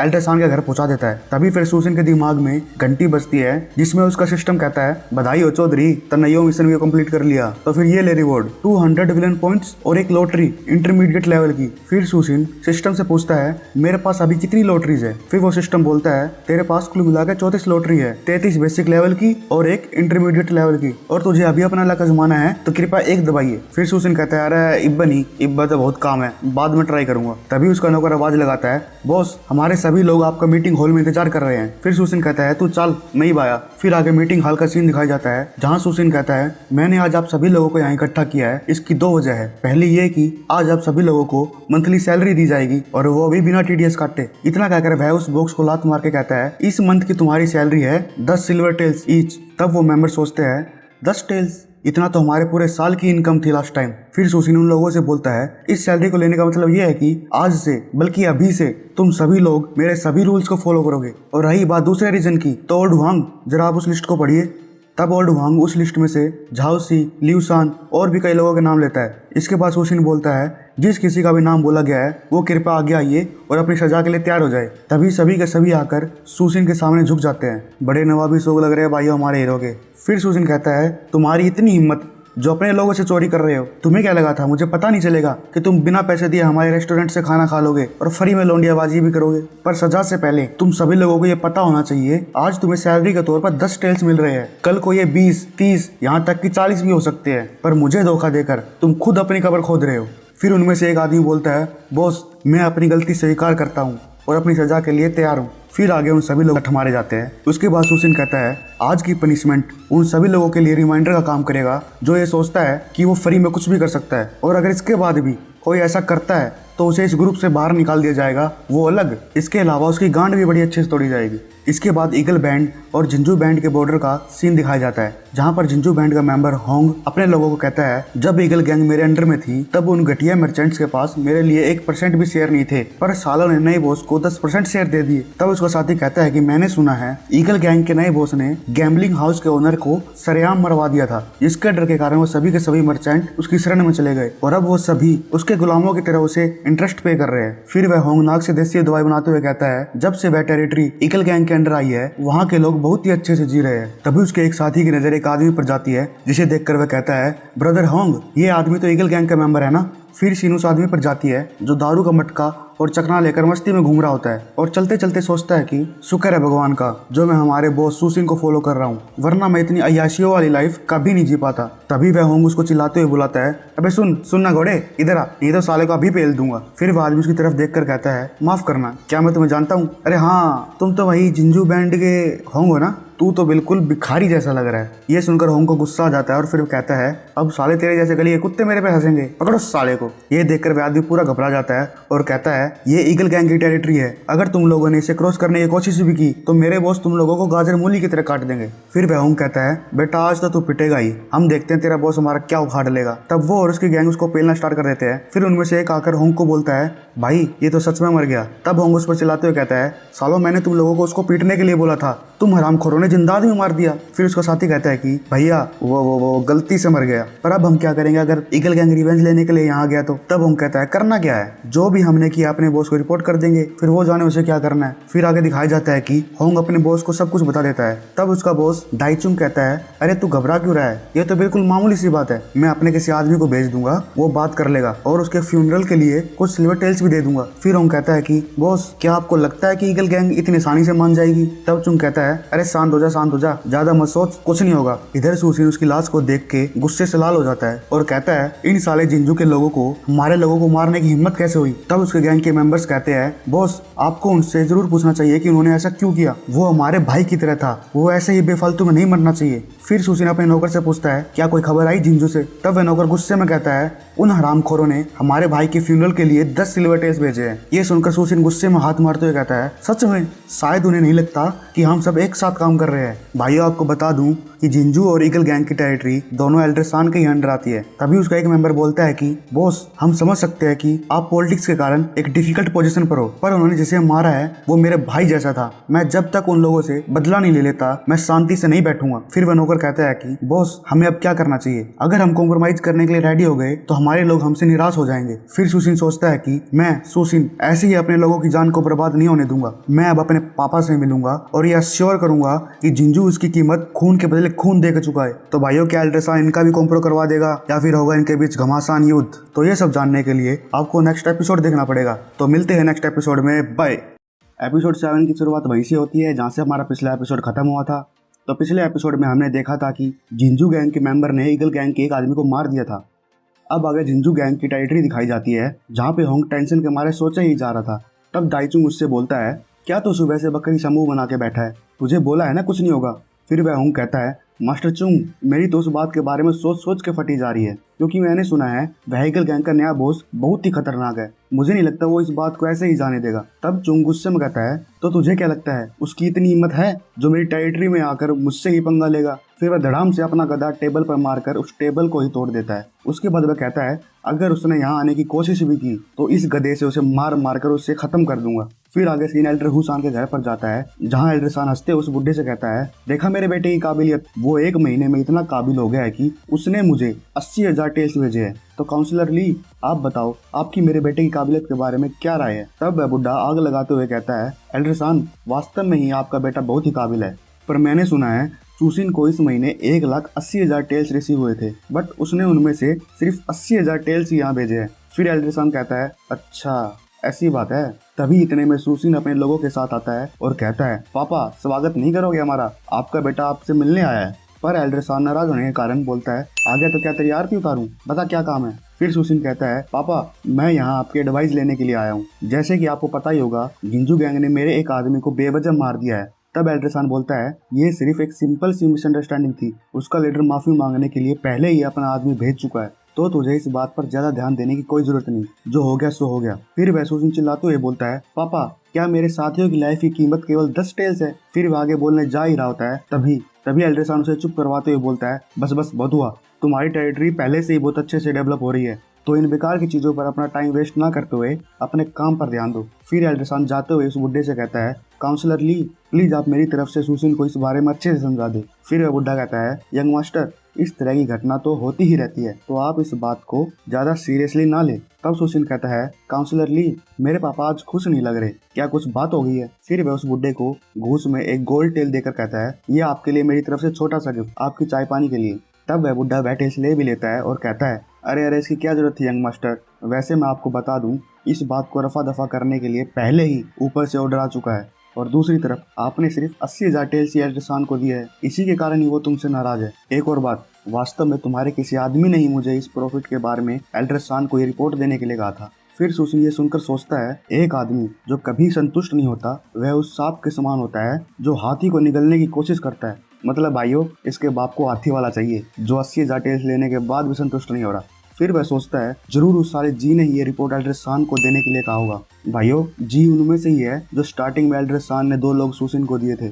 फिर सुसिन घर से बाहर आ जाता है, तब उसके लोग जोश में बोलते हैं, तो बताइए बॉस हमें कब जिंजू पे हमला करना है? तब सुसिन कहता है, मेरे बाप ने डिसाइड किया है हमें जो ऊपर से ऑर्डर आया है उसे ही फॉलो करना पड़ेगा। ये सुनकर उसके सभी के सभी लोग निराश हो जाते हैं। तब वो जी अपने मन में कहता है, ये सभी के सभी साले कचरे हैं, इनके कुछ बस की नहीं। यही वो लोंडा है भाइयों रिपोर्ट करने वाला, इसकी स्कल ध्यान से देख लो, इसको हम आगे से ढोलक बोलेंगे क्योंकि मुझे लगता है कभी न कभी सुसिन इसको बजाने वाला है। फिर आगे दिखाया जाता है, सुसिन अपने बाप की बात सोचकर गुस्से में हाथ मारते हुए कहता है, मैं सुसिन ऐसे ही अपने साथियों को मरने के लिए नहीं छोड़ सकता, मुझे कसम है उस रब की, वो दोनों कल का सूर्योदय देखने के लिए जिंदा नहीं बचेंगे। तभी वह ढोलक चिल्लाता है, ना ना ना ना तुम ऐसा नहीं कर सकते। फिर सुसिन हंसते हुए पूछता है, अच्छा तो क्या हमारे ढोलक भाई साहब का इसके बारे में कुछ अलग ओपिनियन है? फिर वह ढोलक कहता है, बॉस आप सिर्फ एक सेकंड लीडर है, अगर आप ऐसा करते हो तो चाहे आप जीते या हारे हम सभी के सभी लोग भी आपके साथ ही मारे जाएंगे। तब सुसिन कहता है, तुमने सही कहा, इसलिए मैं सुसिन अपने लोगों की जान दांव पर नहीं लगा सकता और इसलिए मैं आप सभी लोगों को इसमें बिल्कुल भी इन्वॉल्व नहीं करूंगा। ये तुम लोगों की चॉइस है कि तुम मेरा साथ दोगे या नहीं। तभी ढोलक के दूसरे साथी की एंट्री होती है। तब वो एटीट्यूड में बोलता है, भाड़ में जाओ तुम सभी, मैं ली हुआई इन लोगों के साथ बिल्कुल नहीं खड़ा। अगर तुम जिंजू गैंग के खिलाफ कोई एक्शन लेना चाहते हो तो मैं भी तुम्हारे साथ चलूंगा। फिर ईगल गैंग का एक मेंबर बोलता है, हमारा भाई ऐसे नहीं मरना चाहिए था, अगर हमने अभी कुछ नहीं किया तो आगे भी ये होता ही रहेगा। तब वह ढोलक ली हुआई से बोलता है, अरे बेवकूफ क्या तू भूल गया एल्ड्रेसान ने हमें क्यों भेजा था? फिर ली हुआई बोलता है, एल्ड्रेसान अब बुढ़ा हो गया है, उसे नहीं पता इस टाइम क्या एक्शन लेना चाहिए, पर मैं ली हुआई सब समझता हूँ। उन्हें ऐसा लड़ते देखकर सुसिन सोचता है, मैंने पहले इन दोनों के बारे में सुना था कि ली हुआई बहुत ही क्रूर है और ये ढोलक बहुत ही चालाक, पर जो भी मैं अभी ये देख रहा हूँ इससे ये पता चलता है कि एक ही मास्टर के डिसाइपल होने के बावजूद भी इनके बीच में ज्यादा नहीं बनती। ये सच में मेरे लिए बहुत अच्छी बात है, मैं इस ली हुआई को बाद में आसानी से यूज कर सकता हूँ। तब ढोलक उसे कहता है, बेहतर होगा कि तुम मेरी बात समझ जाओ वरना इसका अंजाम अच्छा नहीं होगा। ये कहकर वो वहाँ से चला जाता है। फिर सुसिन एक इविल स्माइल देते हुए कहता है, बहुत बढ़िया मेरे भाई, मुझे फक्र है कि मेरा तू जैसा एक भाई है। आगे सीन उस ढोलक पे जाता है जो सोचता है, अगर सुसिन ने उस दाईचुंग को मार दिया तो बहुत बड़ी दिक्कत हो जाएगी, साला खुद तो मरेगा ही साथ में हमें भी मरवाएगा, मुझे एल्ड्रेसान को इस मैटर के बारे में बताना ही पड़ेगा। उसके बाद सुसिन का नौकर बोलता है, बॉस आप ये डिसीजन जल्दबाजी में तो नहीं ले रहे? बिकॉज मैंने सुना है वो दाईचुंग बहुत ही खतरनाक आदमी है। तब सुसिन कहता है, खतरनाक? अरे कोई बात नहीं, मैं देख लूंगा। फिर सुसिन अपनी गैंग को लेकर उसकी सिटी में पहुंच जाता है और ली हुआई को कहता है, अरे सुन, मैं जाकर दाईचुंग को पेल के आता हूँ, तू बस दरवाजे पर ध्यान रख कोई अंदर ना आ जाए। तब ली हुआई कहता है, दरवाजे पर क्यों? फिर सुसिन उसका मजाक बनाते हुए कहता है, साले अपना मुंह देख, ऐसा लग रहा है कि तू मुझे अभी जान से मार देगा। ऐसा इसलिए भाइयों क्योंकि वह उसके साथ मिलकर लड़ाई करना चाहता था, पर सुसिन ने तो उसे वॉचमैन बना दिया। फिर ली हुआई उसे अपनी स्वॉर्ड देने लगता है। तब सुसिन बोलता है, ना ना ना ना, तू इस बेकार से तलवार को अपने पास रख और दरवाजे पर खड़ा होकर सिर्फ मेरे सिग्नल का वेट कर। फिर आगे दिखाया जाता है, दाईचुंग मस्त होकर होंग के साथ गेम खेल रहा होता है और फिर उससे कहता है, तुझे पता है ये पासे मेरे स्कूनी मामा के है जिससे मेरे हारने का सवाल ही नहीं उठता। इतने में हमारा हीरो सुसिन दारू का जग लेकर बेवड़े की एक्टिंग करता हुआ ढम से होंग को टक्कर मारता है और फिर उससे कहता है, अरे अरे भाई सॉरी। तब होंग गुस्से में आकर उसे जोर से धक्का मारते हुए बोलता है, साले बेवड़े, तू यहाँ बिना परमिशन के आ कैसे गया, भाग यहाँ से। फिर सुसिन थोड़ी और एक्टिंग करते हुए कहता है, अरे ये कैसे ना तुम्हारा है क्या? चलो ऊपर जाके मस्त एक प्राइवेट कमरा बुक करेंगे और वहाँ खेलेंगे। उसकी बकवास सुनकर दाईचुंग अपने आदमी को बुलाकर कहता है, अरे एक काम कर, इस छोरे ने मेरी आँख कहता है दूर ले जा, और हाँ साला बहुत ही लग रहा है, इसकी पैरा की मरम्मत भी कर दिए। फिर वह आदमी कहता है, ठीक है बॉस चुंग। उसका नाम सुनकर सुसिन अपनी एक्टिंग को छोड़ते हुए बोलता है, अच्छा तो तू ही है जिंजू का दाईचुंग। फिर चुंग गभेरा से मुंह बनाकर कहता है, हाँ मैं ही हूँ, क्या चाहिए तने। तभी सुसिन अपनी स्वॉर्ड निकालकर उसकी तरफ बड़ी ही तेजी से बढ़ता है, पर वह चुंग उस टेबल से एक डोमिनो को उठाता है और उस स्वॉर्ड को बड़ी ही आसानी से डॉज कर लेता है। फिर वह बड़ी जोर से उस टेबल को लात मारता है, जिसकी वजह से सुसिन भी दूर जाकर गिरता है। मतलब गिरता नहीं भाइयों, गिरते गिरते संभल जाता है। तब टेबल भी उसके ऊपर गिरने वाली होती है, पर दाईचुंग अपने गदे से जोर से उस पर हिट करता है और ये हिट इतना भयानक होता है जिसकी वजह से वो जगह भी पूरी तरह से टूट जाती है। फिर वह सुसिन से पूछता है, आखिर साले तू है कौन।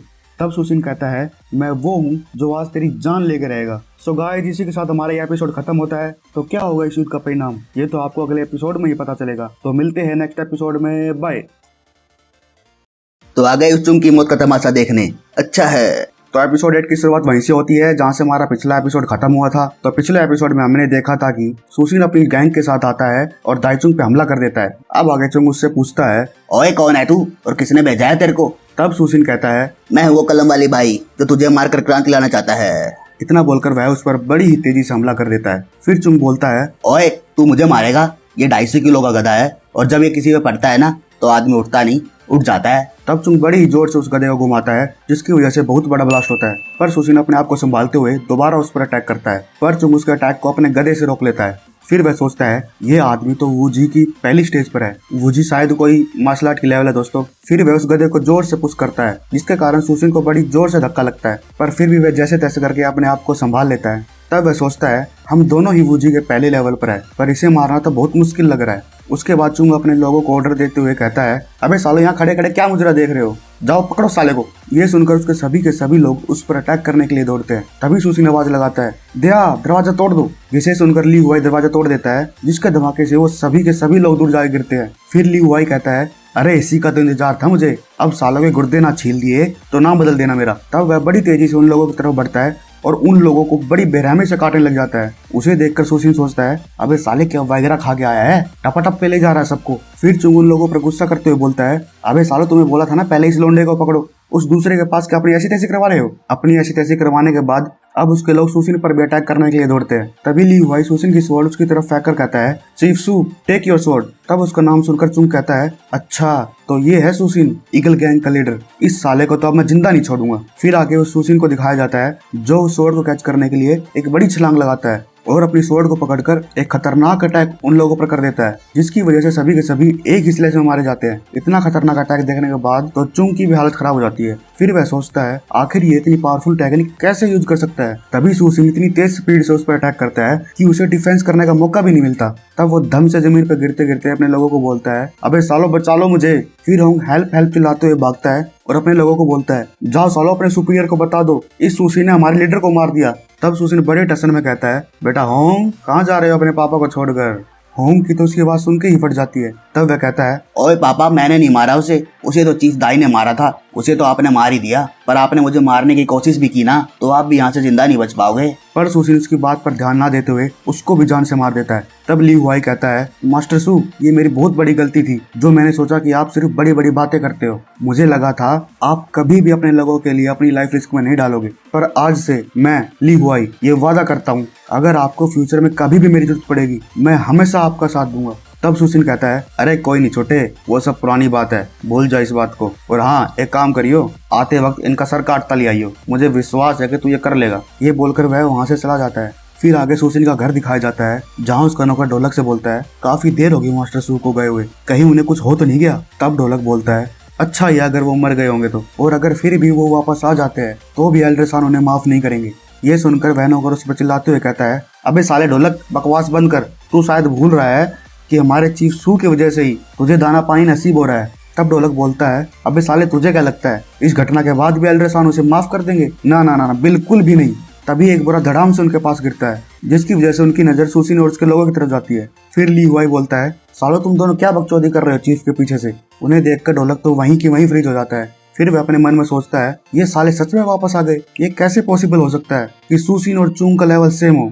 इसके बाद वह नौकर खुशी के मारे बोलता है, चीफ सू आप फाइनली आ ही गए, भगवान का शुक्र है कि आपको कुछ नहीं हुआ। तब सुसिन बोलता है, अरे छोटे, why you fear when I am here. अब एक काम कर, इन दोनों के सर को अपने भाई की कब्र में दफना दे ताकि उसकी आत्मा को शांति मिल सके। ये सुनकर ढोलक के तो फिर से फटकर हाथ में आ जाती है। फिर वह बोलता है, सुसिन तुमने सच में झिंझू के लीडर को मार दिया, तूने अब हम सभी को मुसीबत में डाल दिया है। तब सुसिन बोलता है, तो साले ढोलक तुझे क्या लगा था मैं अपने भाइयों को ऐसे ही बेवजह मरने दूंगा? बोलने से पहले तूने कभी सोचा है हमारे भाइयों के बारे में? फिर ली हुआ ढोलक को बोलता है, तेरे जैसा आदमी जिसके पास खुद के गोटे ही नहीं, तेरी हिम्मत कैसे हुई बे साले चीफ सू को उनके नाम से बुलाने की? तब वह ढोलक कहता है, तुम सभी के सभी पागल लोग मरोगे अब। इतना कहकर वो वहां से चला जाता है। फिर वह नौकर बोलता है, अब हमें क्या करना चाहिए चीफ? तब सुसिन कहता है, अरे छोड़ वो सब, मैं सब संभाल लूंगा, तुम बस सो का मजा लो। इसके बाद एल्ड्रेसान का घर दिखाया जाता है जहाँ वो बुढ़ा एल्ड्रेसान को सब बता देता है। फिर वह ढोलक कहता है, इन सभी बातों के अलावा पता नहीं सुसिन ने ली हुआई को क्या गुट्टी पिला दी है, अब तो वह सिर्फ उसी के गुण गाया जा रहा है। मुझे इस बात का डर है,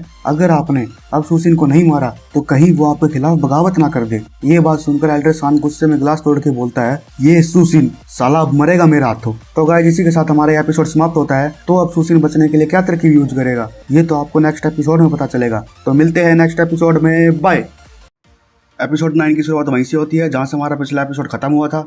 तो पिछले एपिसोड में हमने देखा था कि सुसिन उस चुंग को मार देता है जिसकी वजह से एल्ड्रेसान उससे गुस्सा हो जाता है। अब आगे सुसिन का घर दिखाया जाता है जहाँ उसकी बहन बड़ी ही एक्सपर्टीज से स्वॉर्ड प्रैक्टिस कर रही होती है। तभी उसकी नज़र सुसिन पर जाती है जो सोच रहा होता है, मुझे नहीं पता था कि मेरी छोटी बहन के पास इतनी अच्छी तरह से स्वॉर्ड चलाने की एबिलिटी भी है। फिर उसकी बहन कहती है, भैया आप वापस आ गए, कहाँ थे आप अब तक? मैंने आपको बहुत ज्यादा मिस किया। तब सुसिन उसकी तारीफ करते हुए कहता है, अरे मेरी छोटी बहन तुमने तो मेरे पीछे से तलवारबाजी में मास्टरी कर ली। फिर उसकी बहन मुंह फुला के कहती है, आपको इतना टाइम हो गया यहाँ से गए हुए, आप तो मुझे देखने भी नहीं आए, आपके दिल में तो मेरे लिए कोई जगह ही नहीं है। तब सुसिन उसके गाल खींचते हुए बोलता है, अरे मेरी बेवकूफ बहन, ये कैसे हो सकता है कि मैं तुझे भूल जाऊं? फिर उसकी बहन कहती है, ठीक है भैया मैं समझ गई, अब तो अपने हाथों को हटा लो, आपके हाथ बहुत गंदे हैं। तब वह हाथ हटाते हुए सोचता है, मैंने ये कभी नहीं सोचा था कि मेरी छोटी बहन के पास मार्शल आर्ट का भी टैलेंट होगा। इतने में उसका नौकर आवाज लगाता है, चीफ हमें अभी अभी एल्ड्रेसान का मैसेज रिसीव हुआ है, वो चाहते हैं कि आप उनके घर आए और उनके साथ तुरंत मेन हेडक्वार्टर चले। तब सुसिन सोचता है, मेरा बाप तो मेरी पनिशमेंट के लिए कुछ ज्यादा ही जल्दी में है। फिर सुसिन और उसका नौकर एल्ड्रेसान के घर जाने के लिए निकल जाते हैं। तभी सिस्टम से आवाज आती है, हाँ भी चौधरी क्यों टेंशन में से है, तने कि मैं पूछना सके। फिर सुसिन पूछता है, मुझे ये जानना है कि मार्शल आर्ट को मास्टरी करने के लिए कोई और दूसरा तरीका है ट्रेनिंग और फाइटिंग के अलावा? तब सिस्टम कहता है, किसी भी ऑर्डिनरी टेक्निक को इम्प्रूव करने के लिए ट्रेनिंग बहुत ही जरूरी है, पर जब बात हाई लेवल मार्शल आर्ट की आती है तो तुम उस लेवल पर अटक सकते हो, पर अगर तुम उस समय डुनवू को एक्सेस कर लेते हो तो तुम इजीली उस लेवल को ब्रीच कर सकते हो। फिर आगे डुनवू के बारे में बताया जाता है जो एक ऐसी मार्शल आर्ट स्किल है जिसके थ्रू अगर कोई आदमी स्वॉर्ड मास्टरी के पाथ पर काफी टाइम से अटका है वो इजीली नई नई टेक्निक में मास्टरी हासिल कर सकता है और अपने लेवल को भी ब्रीच कर सकता है। और इसके अलावा वो न केवल बहुत तरह की टेक्निक सीख सकता है बल्कि उन सभी टेक्निक की क्वालिटी भी डेवलप कर सकता है। फिर सुसिन सोचता है, अच्छा तो ये बात है, तो मुझे अब मार्शल आर्ट की प्रैक्टिस की जगह डुनवू पर ज्यादा फोकस करना होगा। तभी उसका नौकर कहता है, चीफ हम पहुंच गए एल्ड्रेसान के घर। इसके बाद सीन एल्ड्रेसान के घर पर जाता है जहां वो बुढ़ा कहता है, एल्ड्रेसान ये बात सच है कि सुसिन ने उसे मारकर बिल्कुल ठीक नहीं किया, पर फिर भी आपको उसे बचाने के बारे में एक बार जरूर सोचना चाहिए। तब एल्ड्रेसान गुस्से में चिल्लाता है, उसे बचाऊं? माय फुट, अगर मुझे पहले पता होता कि वो ऐसी मनमानी करेगा तब उसे अपना बेटा बनाने से पहले ही मैं उसे मार देता। उस साले ने मेरी सारी की सारी इज्जत मिट्टी में मिला दी। फिर वह बुढ़ा कहता है, एल्ड्रेसान पर सुसिन की वजह से हमें बहुत ज्यादा वेल्थ बनाने का मौका मिला है। तब एल्ड्रेसान कहता है, ये मत बोलो काउंसलर ली, मैं ही हूँ जिसकी वजह से तुम ये लाइफ अच्छे ढंग से जी पा रहे हो, और अगर मेरी अब खिसकी ना तो तेरे लिए बिल्कुल ठीक नहीं होगा। और अब कोई बहस नहीं, जो मैंने बोल दिया वही फाइनल है। फिर वह बुढ़ा सोचता है, एल्ड्रेसान ऐसा करके बहुत बड़ी गलती कर रहे हैं। इसके बाद सुसिन एंट्री करते हुए बोलता है, क्या मेरे पापा इस बात से टेंशन में है कि मैं उनको इस केस में इन्वॉल्व कर लूंगा? उसे देखकर वो बुढ़ा बोलता है, राम राम यंग मास्टर, और दोस्तों आप सभी लोगों को भी मेरी तरफ से राम राम। इसके बाद एल्ड्रेसान गुस्से में कहता है, तूने मेरी इज्जत मिट्टी में मिला दी, जब तू इतनी बढ़िया लाइफ जी ही रहा था तो क्या जरूरत थी तुझे इस झमेले में पड़ने की? तब सुसिन कहता है, आप टेंशन मत लो पापा, यह मैंने किया है तो इसकी रिस्पॉन्सिबिलिटी भी मैं ही लूंगा, और हेडक्वार्टर में मैं खुद ही चीफ से बात करूंगा, और आपको फिक्र करने की कोई जरूरत नहीं, मैं इस केस में आपको बिल्कुल भी इन्वॉल्व नहीं करूंगा। फिर एल्ड्रेसान कहता है, अगर ऐसी बात है तो ठीक है, चलो अब चलते हैं, चीफ काफी देर से हमारा इंतजार कर रहे हैं, मुझे आशा है कि तुम ये सब अच्छे से संभाल लोगे, और हाँ अभी भी मैं तेरा बाप हूँ इसलिए तुझे बचाने की पूरी कोशिश करूंगा। तब सुसिन सोचता है, अरे क्या ड्रामा कर रहा है बे, मुझे बचाने की जगह तो तू मुझे मरता देखना पसंद करेगा। फिर भी वह ऊपर से बोलता है, थैंक यू पापा थैंक यू। फिर आगे सीन ईगल हेडक्वार्टर पर जाता है जहाँ वो डेप्टी हेड को बैठे देखकर सोचता है, मैंने सुना है इन कॉम्बैट डिवीजन और सैंक्शन डिवीजन की आपस में बिल्कुल नहीं बनती। आज इनकी इसी दुश्मनी का यूज करके मैं जरूर इस केस से बाहर आ जाऊंगा। इसके बाद ईगल गैंग का मेन लीडर दिखाया जाता है, जो बोलता है, अच्छा तो तुम हो सुसिन जिसने दाइचुंग को मारा है। फिर सुसिन सभी को हाथ जोड़ के कहता है, इस केस को शुरू करने से पहले मेरी तरफ से चीफ और सभी एल्डर्स को ग्रीटिंग्स। तब उसे देखकर कॉम्बैट डिवीजन का हेड लिन उसकी तारीफ करते हुए कहता है, अरे बच्चे तुम तो बहुत ही ज्यादा बहादुर हो, मुझे ये बात बहुत पसंद आई तुम्हारी। फिर सैंक्शन डिवीजन का बुड्ढा डोंग टेबल पर हाथ मारते हुए कहता है, सुसिन तुम्हारी हिम्मत कैसे हुई गैंग के रूल्स को फॉलो ना करते हुए अपने पर्सनल रिवेंज के लिए दाइचुंग को मारने की? क्या तू हमारे खिलाफ खड़ा होना चाहता है? तब लिन बोलता है, अरे ओल्ड डोंग आप इस पर इतना हार्श क्यों हो रहे हो? इस बच्चे ने कोई छोटा मोटा काम नहीं किया, जिंजू गैंग के लीडर को मारा है, जिंजू गैंग के। इसे तो इस काम के लिए इनाम मिलना चाहिए। उसकी ऐसी बातें सुनकर डोंग उस पर चिल्लाते हुए कहता है, अबे साले लिन तेरी दिक्कत क्या है, मैं बात कर रहा हूँ उससे। तब सुसिन इविल स्माइल देते हुए कहता है, डियर एल्डर्स प्लीज आप झगड़ा मत करो, पहले आप सभी मेरी बात ध्यान से सुने। मेरा दाइचुंग को मारने के पीछे बहुत बड़ा कारण था। उस दाइचुंग ने पहले तो हमारे भाई को मार दिया, पर उसके बाद वो चाहता था कि इस बात को ऐसे ही रफा दफा कर दिया जाए, और अगर ये केस ऐसे ही रफा दफा हो जाता तो हमारी अपने लोगों और दूसरे गैंग के सामने क्या इज्जत रह जाती, हमें उन सभी के सामने अपमान सहना पड़ता। बस यही कारण था कि वो सिर्फ मरना ही डिजर्व करता था। भाई क्या दिमाग है लौंडे का, सही खेल गया रेंच। ये सुनकर डोंग बोलता है, हाँ बहुत बढ़िया स्पीच थी ये, तुझे तो पॉलिटिशियन होना चाहिए, पर तूने उसे मारने से पहले सोचा कि तेरे इस एक्शन की वजह से क्या कॉन्सिक्वेंसेस हो सकते हैं? तब सुसिन कहता है, अगर आप लोगों को लगता है कि मैंने गलत किया तो मैं इसकी रिस्पॉन्सिबिलिटी लूंगा। यदि ईगल गैंग को जिंजू गैंग के इंटेरोगेशन से डर लग रहा है तो मैं खुद अपना सर कंपनसेशन के तौर पर उन्हें दे दूंगा। उसकी बात सुनकर लिन कहता है, क्या ऐसी बकवास बात कर रहा है भाई, ईगल गैंग कब से किसी से डरने लगी? जब से ये गैंग बनी वो मैं था जिसने अपने फरसे से 3 बार उस गैंग के लोगों को लीडर से वंचित कर दिया था। तुझे क्या लगता है ये ईगल गैंग ऐसे ही ग्रो कर गया? तब आसपास के लोग कहते हैं, इस सुसिन ने बहुत ही बहादुरी का काम किया है, पर अगर ये आज मर गया तो फ्यूचर में कौन हिम्मत करेगा अपने लोगों के लिए खड़े होने का? फिर दूसरा आदमी कहता है, इस डोंग ने एक बार पहले ही लिन के साथी को मरवा दिया था, पर सुसिन के साथ क्या होगा ये बताना बहुत मुश्किल है। तब सुसिन हंसते हुए कहता है, बस यही तो चाहिए था मुझे, जितनी देर यहाँ बकचोदी चलेगी उतने ही ज्यादा चांसेस है मेरे इस केस में बचने के। इसके बाद डोंग कहता है, ये सच है कि चीफ लिन एक बहुत अच्छे वॉरियर है, पर अब ईगल गैंग को चालाक बनने की जरूरत है। हम अब बार बार वॉर करने से अब पूरी तरह से थक चुके हैं। अगर हम इस बच्चे के लिए जिंजू गैंग के खिलाफ युद्ध का ऐलान कर देते हैं तो बहुत बड़ी दिक्कत हो जाएगी।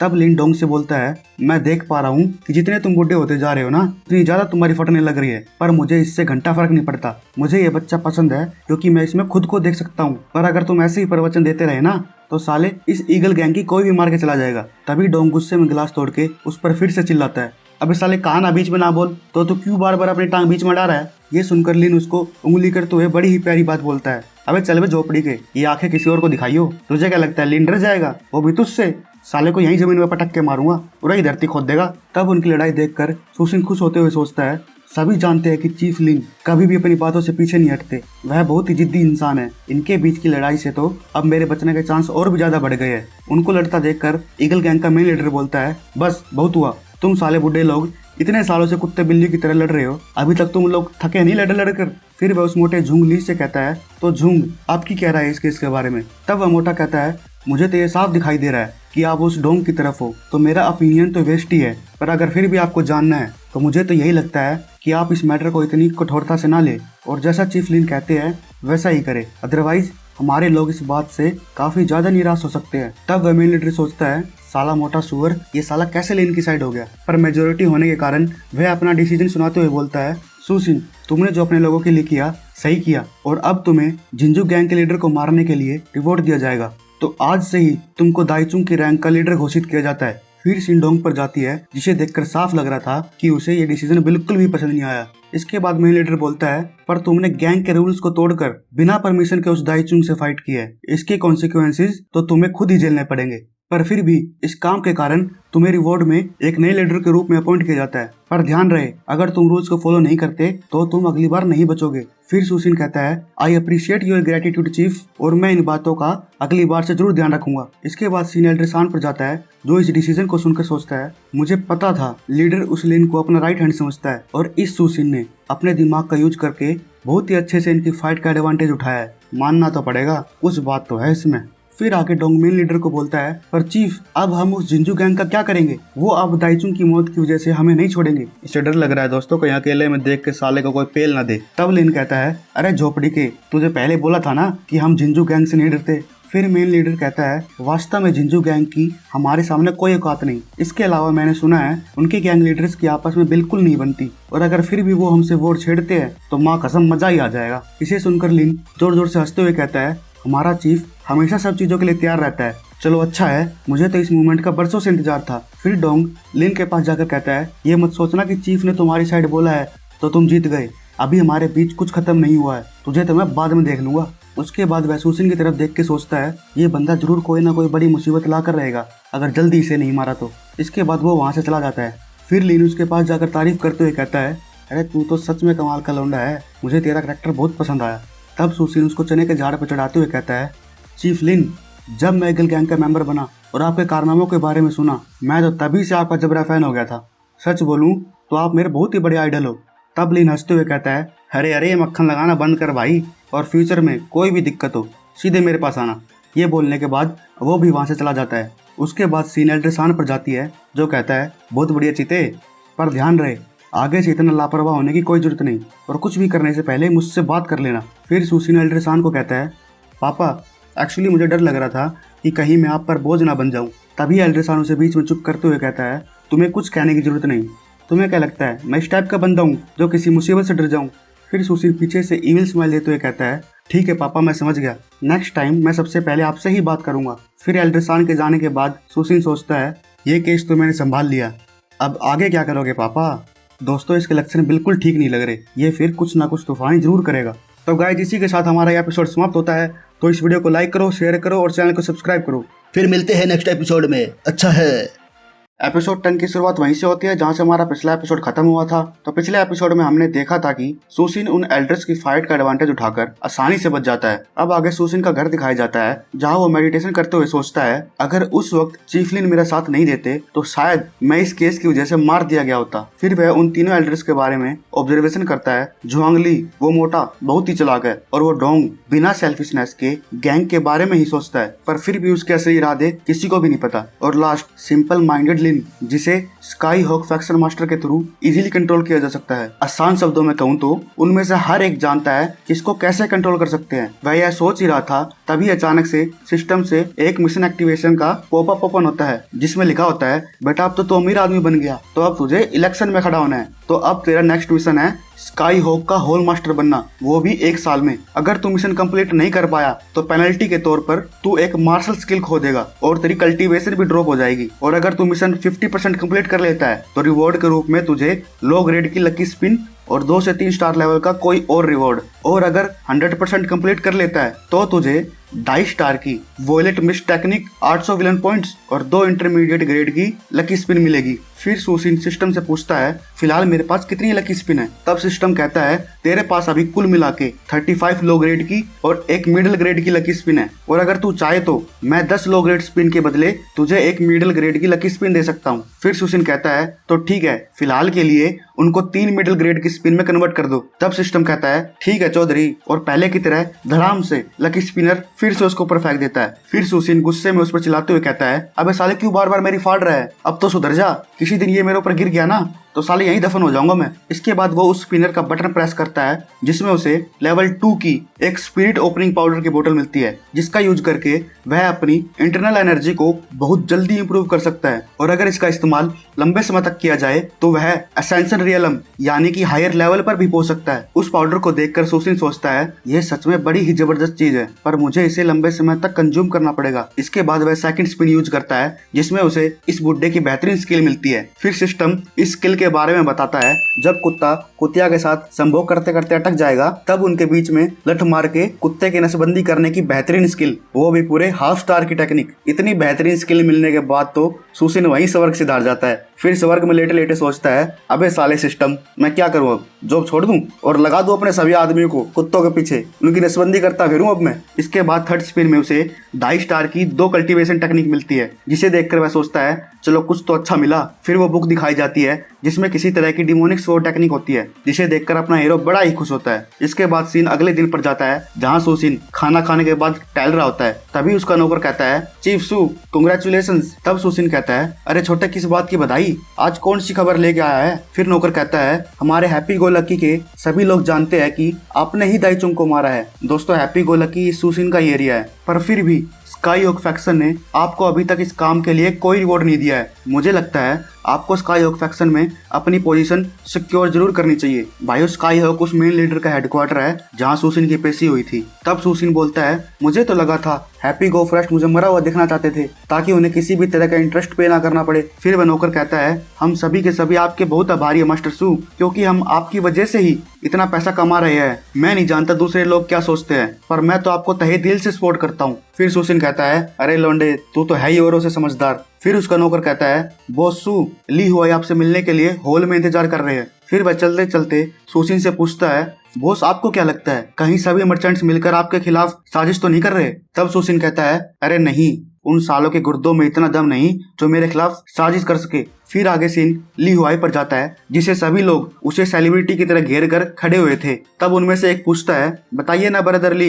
इतने खतरनाक आदमी को हमारे बॉस ने कैसे मार दिया? हमने तो सुना था वो दाइचुंग अच्छा लंबा चौड़ा आदमी था, क्या ये सच है कि हमारे बॉस ने उसे अकेले मार दिया? इतने में सुसिन एंट्री करते हुए बोलता है, अरे तुम बकचोद लोग यहाँ क्या बकचोदी कर रहे हो, जाओ जाके अपनी ट्रेनिंग करो सभी। फिर सुसिन ली हुआई से पूछता है, तुम्हारा क्या व्यू है ली हुआई हमारे लोगों के बारे में? ली हुआई बोलने जा ही रहा था, इससे पहले ही वह नौकर आगे आकर ओवर कॉन्फिडेंट में कहता है, बॉस सू हमारे लोग उस कॉम्बैट हॉल के लोगों से ज्यादा पावरफुल है, आपकी होते हुए तो हमारे लोग हेजिटेट भी नहीं करेंगे किसी को मारने के लिए। तब सुसिन कहता है, तुमने सही कहा, उनमें कॉन्फिडेंस तो बहुत है, पर यह काफी नहीं उन लोगों के लिए। तुम्हें पता होना चाहिए कॉम्बैट हॉल के सिर्फ 10 लोग ही 200 लोगों को इजीली हरा सकते हैं। ये सुनकर तो नौकर की आंखें ही बाहर आ जाती है, इतना बड़ा डिफरेंस, एक के मुकाबले 20, साले वो आदमी है या हब्सी? तब ली हुआई कहता है, yes boss Su is right, जो लोग तुम्हारे अंडर है उनके साथ हम बैटल नहीं लड़ सकते। फिलहाल तो मैं ही इतना कैपेबल हूँ जो सिर्फ ज्यादा से ज्यादा 3 लोगों को हरा सकता है। इसके बाद वह कॉम्बैट हॉल के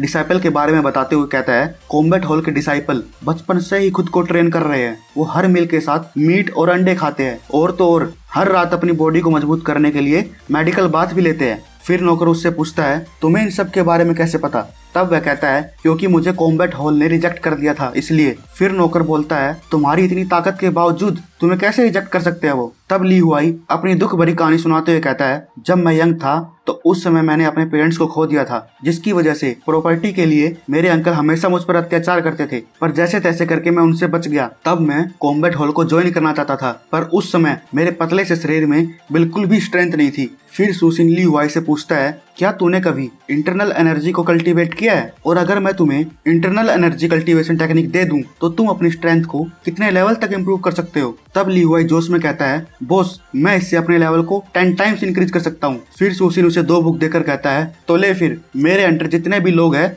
सभी को इंटरनल एनर्जी और मार्शल स्किल दोनों की कल्टीवेशन करवा। फिर ली हुआ शौक के मारे बोलता है, इंटरनल एनर्जी कल्टीवेशन टेक्निक, वो भी हमारे लिए? इस तरह की टेक्निक्स को तो हमेशा सभी सेक्ट्स सीक्रेट रखते हैं और इसे तो सिर्फ टॉप लेवल के लोग ही कल्टीवेट कर पाते हैं। हमारे जैसे मामूली लोगों को तो कभी चांस ही नहीं मिलता इन टेक्निक्स को कल्टीवेट करने का। फिर सुसिन बोलता है, क्या तुम्हें पता है तुम लोगों को चांस क्यों नहीं मिलता? तब ली हुआई कहता है, शायद ये टेक्निक बहुत ही ज्यादा कीमती हो इसलिए। फिर सुसिन कहता है, कीमती? अजी घंटा, ये हायर अप्स के लोग अपनी गद्दी को बचाने के लिए कभी भी इन टेक्निक्स को शेयर नहीं करते, क्योंकि इनकी फटती है कभी इनके लोग इनसे पावरफुल ना हो जाए और गद्दी के लिए उसे ही न पेल दे। ये सुनकर उसका नौकर कहता है, पर बॉस आपको डर नहीं लगता इस बात से? तब सुसिन कहता है, नहीं, क्योंकि मेरी पावर की कोई भी बाउंड्री नहीं है, मैं अपनी लेवल को आसानी से ब्रीच कर सकता हूँ। फिर उसका नौकर कहता है, पर बॉस हमारे अंडर इतने सारे लोग हैं, अगर स्काई हॉक फैक्शन को इस बारे में पता चल गया तो? तब सुसिन बोलता है, ये सिर्फ एक लो ग्रेड की कल्टीवेशन है, अगर फैक्शन को पता भी चल गया तो फिर भी वो इस टेक्निक को बेकार ही समझेंगे। उन्हें पता है कि इन मामूली से लोगों के पास इतना पैसा नहीं है कि वो अपनी बॉडी को नरिश करने के लिए मेडिकल बाथ ले सके। फिर उसका नौकर इस प्लान को सुनकर खुश हो जाता है। तब सुसिन उन्हें ऑर्डर देकर कहता है, अब जाओ अपने सभी लोगों को अनाउंसमेंट हॉल में इकट्ठा करो। इसके बाद सीन अनाउंसमेंट हॉल पर जाती है, जहाँ सुशीन अपने लोगों से बोलता है, मेरे शुरू करने से पहले मैं आप सभी लोगों से ये पूछना चाहता हूँ कि तुम सभी ने स्काई हॉक फैक्शन क्यों ज्वाइन किया है। तब उनमें से एक आदमी कहता है, मैंने ज्वाइन इसलिए किया है क्योंकि मुझे एक अच्छी लाइफ जीनी है बॉस। फिर सुशीन गुस्से में उन लोगों पर चिल्लाता है, तुम सभी के सभी लोग क्या सोच के हंस रहे हो? क्या इस आदमी ने कुछ गलत कहा है? तुम सभी के सभी लोग मर्द हो, तो क्यों तुम्हारे अलावा सभी को हर मील में मीट मिलता है और तुम्हें सिर्फ आलू की सब्जी और पूरा वो भी बिना घी के? क्या बस यही है तुम्हारी औकात? तब सभी लोग ये सुनकर सोच में पड़ जाते हैं। इसके बाद सुशीन फिर से चिल्लाता है, जवाब दो सालो, क्या यही है तुम्हारी औकात? ऐसे जीना चाहते हो तुम सभी? तभी सभी लोग जोश में बोलते हैं, नहीं चीफ, नहीं चाहिए हमें इस तरह की लाइफ। फिर सुशीन जोर से तलवार को जमीन में मार के बोलता है, तो तैयार हो जाओ साथियों अपनी लाइफ को चेंज करने के लिए। आज से ही तुम सभी को स्ट्रॉन्ग बनना पड़ेगा, उसके बाद ही तुम्हें पैसा, लड़की, स्टेटस सब मिलेगा। और मैं सुशीन आज तुम लोगों से यह वादा करता हूँ, आने वाले 3 सालों में हम सभी रेजिडेंस में सबसे टॉप पर होंगे। तो आज से ही मैं खुद तुम्हें गाइड करूंगा कि कैसे तुम कल्टीवेशन करोगे। तो जोर से बोलो, तुम्हें मीट चाहिए या सब्जियां? मीट का नाम सुनकर सारे के सारे लोग मोटिवेट हो जाते हैं। फिर सभी एक ही सुर में बोलते हैं, चीफ सू, हमें चाहिए मीट। इसके बाद तो वह नौकर और उसके सभी लोग जोश में आ जाते हैं। फिर वो चिल्लाता है, 1 2 3 4 मीट पे लेंगे अब की बार। फिर हम देखते हैं कि सभी के सभी लोग मीट का जयकारा लगाना शुरू कर देते हैं। इसके बाद सीन अपने ढोलक पर जाती है, जो सुशीन को बोलता है, अब सभी के सभी मामूली लोग कल्टीवेट करेंगे, पर तुमने तो मुझे एक चांस भी नहीं दिया। तब सुशीन कहता है, ये सिर्फ उन्हीं लोगों के लिए है जो इसका हकदार होगा और जो मेरे अंडर काम करेंगे, तेरे जैसे आंडू पांडू के लिए नहीं। यहाँ अपनी बेइज्जती करवाने के बाद वो ढोलक ली हुआई के घर पर जाता है। वहाँ जाकर वो बड़े ही आराम से ली हुआई से पूछता है, और मेरे भाई क्या हाल है, क्या कर रहा है? फिर ली हुआई कहता है, अबे साले अपना काम करना, यहाँ क्या अपनी ऐसी तैसी करवाने आया है? तब ढोलक सीधा मुद्दे पर आता है और उससे इंटरनल टेक्निक की कॉपी मांगता है। फिर ली हुआई हंसते हुए बोलता है, अरे जंडू, अगर तुझे सच में सीखना है ना तो जाके सुशीन के पैरों में पड़, यहाँ कुछ नहीं मिलने वाला तुझे। तब ढोलक उस पर चिल्लाते हुए बोलता है, साले ली, तुझे पता है ना कि सुशीन तेरा बॉस नहीं है, इस टेक्निक पर सिर्फ एल्ड्रेसान का ही हक है। फिर ली हुआ उस पर चिल्लाते हुए कहता है, अजय घंटा मेरा, उस साले बुड्ढे को मैं इतने साल से फॉलो कर रहा था पर 100 टेल्स भी नहीं कमा पाया, और अब चीफ सू की मेहरबानी से मेरे पास सब कुछ है, और अब तेरा हो गया ना तो निकल यहाँ से। फिर ढोलक दोबारा अपनी बेइज्जती करवाने के बाद बाहर आके सोचता है, साला मेरी तो किस्मत में ही यार लगे हुए हैं, जो इतनी कोशिशों के बाद भी सुशीन को कुछ भी नहीं कर पाया। लाइक्स कम आ रहे हैं भाइयों, अगर इस पर 500 लाइक्स आ जाते हैं तो कल ही इसका नया एपिसोड भी अपलोड हो जाएगा, तो दबा के लाइक कमेंट करो भाइयों। फिर मिलते हैं नेक्स्ट एपिसोड में। अच्छा है।